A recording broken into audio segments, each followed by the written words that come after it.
এরা দুজনের সাথে যেভাবে ঝগড়া করতেছে একদম পুরো বাঙালির মতো।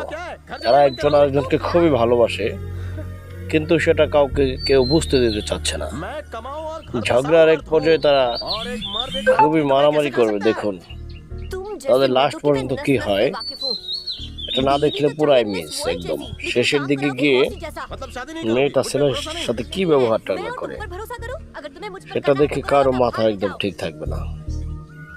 ওকে একটা খুবই ভালো মতো একটা জায়গা মতো কিক করবে, ছেলেটা একদম ভালোবাসার নাম আর মুখে আনবে না। দেখুন কি মায়েরটা দিল, তারপর ছেলেটাও একটা মেরে দিবে মেয়েটাকে।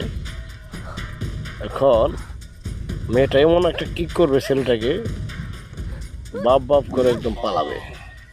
নায়ক, সে নায়ক, নায়িকার কাছে একদমই